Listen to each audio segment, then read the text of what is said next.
بسم الله الرحمن الرحيم. الرجال قوامون على النساء بما فضل الله بعضهم على بعض وبما أنفقوا من أموالهم فالصالحات قانتات حافظات للغيب بما حفظ الله واللاتي تخافون نشوزهن فعظوهن واهجروهن في المضاجع واضربوهن وإن أطعنكم فلا تبغوا عليهن سبيلا إن الله كان عليا كبيرا۔ مرد عورتوں پر مسلط و حاکم ہے اس لیے کہ خدا نے بعض کو بعض سے افضل بنایا ہے، اور اس لیے بھی کہ مرد اپنا مال خرچ کرتے ہیں تو جو نیک بیویاں ہیں وہ مردوں کے حکم پر چلتی ہیں اور ان کے پیٹھ پیچھے خدا کی حفاظت میں خبرداری کرتی ہیں، اور جن عورتوں کی نسبت تمہیں معلوم ہو کہ سرکشی کرنے لگی ہیں تو ان کو سمجھاؤ، پھر ان کے ساتھ سونا ترک کر دو، اگر اس پر بھی بات نہ آئے تو زد و کوب کرو، اور اگر فرما بردار ہو جائیں تو پھر ان کو ایذا دینے کا کوئی بہانہ مت ڈھونڈو، بے شک خدا سب سے اعلیٰ جلیل القدر ہے۔ وَإِنْ خِفْتُمْ شِقَاقَ بَيْنِهِمَا فَبَعْثُوا حَكَمًا مِّنْ أَهْلِهِ وَحَكَمًا مِّنْ أَهْلِهَا إِنْ يُرِيدَا إِصْلَاحًا يُوفِقِ اللَّهُ بَيْنَهُمَا إِنَّ اللَّهَ كَانَ عَلِيمًا خَبِيرًا۔ اور اگر تم کو معلوم ہو کہ میاں بیوی میں انبن ہے تو ایک منصف مرد کے خاندان میں سے اور ایک منصف عورت کے خاندان میں سے مقرر کرو، وہ اگر صلح کرا دینی چاہیں گے تو خدا ان میں موافقت پیدا کر دے گا، کچھ شک نہیں کہ خدا سب کچھ جانتا اور سب باتوں سے خبردار ہے۔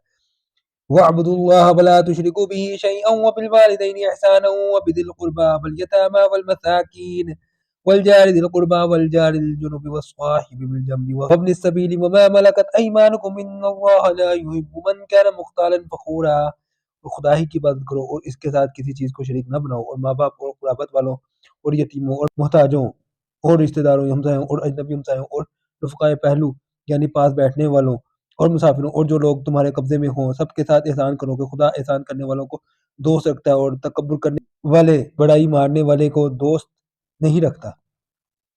الذين يبخلون ويأمرون الناس بالبخل ويكتمون ما آتاهم الله من فضله وأعتدنا للكافرين عذابا مهينا۔ جو خود بھی بخل کریں اور لوگوں کو بھی بخل سکھائیں، اور جو خدا نے ان کو اپنے فضل سے عطا فرمایا ہے اس سے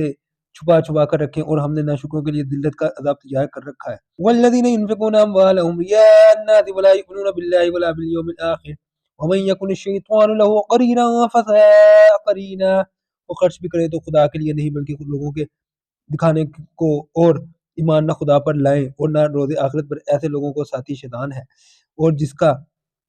ساتھی شیطان ہوا تو کچھ شک نہیں کہ وہ برا ساتھی ہے۔ وَمَاذَا عَلَيْهِمْ لَوْ آمَنُوا بِاللَّهِ وَالْيَوْمِ الْآخِرِ وَأَنفَقُوا مِمَّا رَزَقَهُمُ اللَّهُ وَكَانَ اللَّهُ بِهِمْ عَلِيمًا۔ اور اگر یہ لوگ خدا پر اور روز قیامت پر ایمان لاتے اور جو کچھ خدا نے ان کو دیا تھا اس میں سے خرچ کرتے تو ان کا کیا نقصان ہوتا، اور خدا ان کو خوب جانتا ہے۔ ان اللہ لا یظلم مثقال ذرۃ وان تک حسنۃ یضاعفها ویؤت من لدنہ اجرا عظیما۔ خدا کسی کو ذرا بھی حق تلفی نہیں کرتا، اور اگر نیکی کی ہوگی تو اس کو دو چند کر دے گا اور اپنے ہاتھ سے اجر عظیم بخشے گا۔ فَكَيْفَ إِذَا جِئْنَا مِنْ كُلِّ أُمَّةٍ بِشَهِيدٍ وَجِئْنَا بِكَ عَلَى هَؤُلَاءِ شَهِيدًا۔ بھلا اس دن کا کیا حال ہوگا جب ہم ہر امت میں سے احوال بتائے والے کو بلائیں گے اور تم کو ان لوگوں کا حال بتانے کو گواہ طلب کریں گے۔ يَوْمَئِذٍ يَوَدُّ الَّذِينَ كَفَرُوا وَعَصَوُا الرَّسُولَ لَوْ تُسَوَّىٰ بِهِمُ الْأَرْضُ وَلَا يَكْتُمُونَ اللَّهَ حَدِيثًا۔ اس روز کافر اور پیغمبر کے نافرمان آرزو کریں گے کہ کاش ان کو زمین میں مدفون کر کے مٹی برابر کر دی جاتی، اور خدا سے کوئی بات چھپا نہیں سکیں گے۔